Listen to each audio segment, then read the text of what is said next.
সবাইকে job sell point YouTube চ্যানেলে শুভেচ্ছা।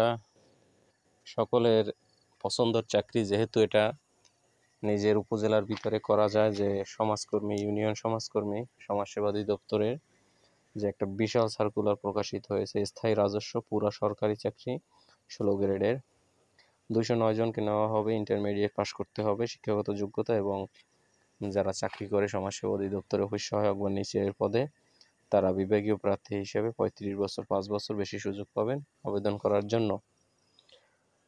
তো ইউনিয়ন সমাজকর্মী সম্পর্কে বিস্তারিত আমার যে চাকরির পদোন্নতি সহ সকল কিছু আমার পূর্বে ভিডিও দেওয়া আছে। ভিডিওর ভিতরে আপনারা দেখতে পারবেন যে 18 থেকে মুক্তিযোদ্ধার পুত্র কন্যাগণের ক্ষেত্রে 18 থেকে 32, সাধারণ ক্ষেত্রে 18 থেকে 30। তো আবেদন করতে পারবেন না কয়েকটা জেলা, তার মধ্যে রাজবাড়ী, বান্দরবান, খাগড়াছড়ি, রাঙামাটি, জয়পুরহাট, গাইবান্ধা, লালমনিরহাট, ঠাকুরগাঁও, মাগুরা ও ঝালকাঠি। এই 4, 4, 8, 10টা জেলার প্রার্থীগণ আবেদন করতে পারবেন না। তো এখানে আপনার আবেদন করতে আপনাদের যে লিঙ্কে প্রবেশ করতে হবে সেটা হচ্ছে dss.teletalk.com.bd। এই ওয়েবসাইট থেকে আপনারা পূরণ করবেন আবেদন ফর্ম। 12 তারিখ শুরু হবে, 12 জুন, এবং শেষ হবে 18 জুলাই রাত 12টা পর্যন্ত চলবে। তো অনেক বড় সার্কুলার, সময়টা অনেক বড় বেশি দিয়েছে। তো আবেদন ফর্মে আপনারা 300x300 ছবি স্ক্যান করে আপলোড করবেন এবং 300x80 স্বাক্ষর আপলোড করবেন।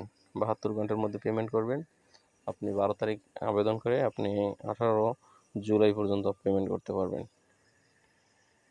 তো আবেদন ফি হয়েছে 223 টাকা প্লাস 2টা মেসেজ চার্জ।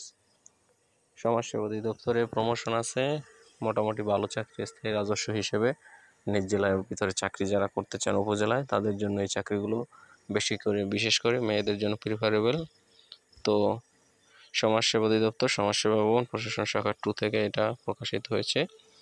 তো এরকম আরও গুরুত্বপূর্ণ ভিডিওগুলো দেখতে চ্যানেলের সাথে থাকবেন।